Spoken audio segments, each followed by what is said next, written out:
ya misalnya kayak ya yang paling sering lah ya kan kekerasan finansial tuh. Biasanya korban NPD tuh mengalami itu salah satunya. Jadi misalnya kayak mau uang belanja tuh dia pakai bond, Bang. Jadi misalnya kayak ke kita ke Alfamart, Indomaret tuh dia harus punya struknya. Karena kalau nggak akan keluar tuh duit baliknya. Ya, jadi nanti ketika ditanya, kenapa sih? Kan saya sebagai istri kamu mungkin perlu dinafkahi ya. Dia bilang kita kan lagi nabung. Kalau kamu boros kita nggak tahu. Dengan adanya bond ini saya tahu pengeluaran kamu benar atau enggak. Oh gitu? Ih luar biasa, belum pernah kan ngalamin pernikahan yang harus bond?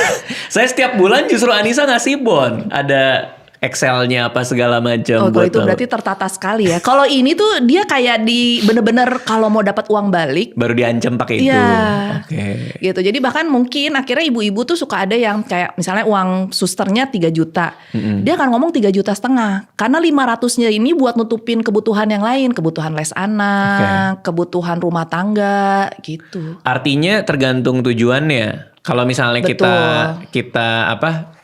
misalnya kan aku tiap bulan kan ada pelaporan tuh kayak misalnya buat budgeting kita, buat apa segala macam, itu kan biasanya kita capture tuh uang segala macam. Itu memang untuk penentuan dana pensiun. Ya. Kecuali kalau misalnya ternyata tujuannya dia adalah controlling. Untuk kontrol kalau nggak ada ini nggak gua kasih, padahal memang nggak mau ngasih. Emang nggak mau ngasih, emang kopet pedit aja, emang kikir. Jadi nanti dia bilang nggak mau ngasih, tapi nanti tiba-tiba dia beli aset tapi nama orang lain. Jadi istrinya disuruh ngirit sengirit-ngiritnya, tapi uangnya kalau terkait dengan dia ya bebas.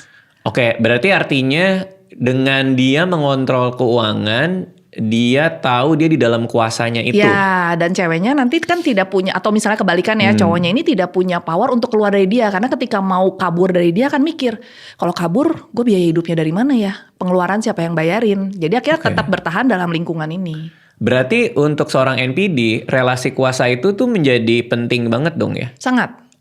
Sangat. Kan sebenarnya kalau dari jurnalnya memang orang NPD tuh biasanya basicnya 2. Satu, dari kecil dia mendapatkan neglected yang sangat luar biasa. Pengabaian, penghinaan yang sangat luar biasa. Atau yang kedua adalah selalu dipuji. Menjadi anak emas dari kecil.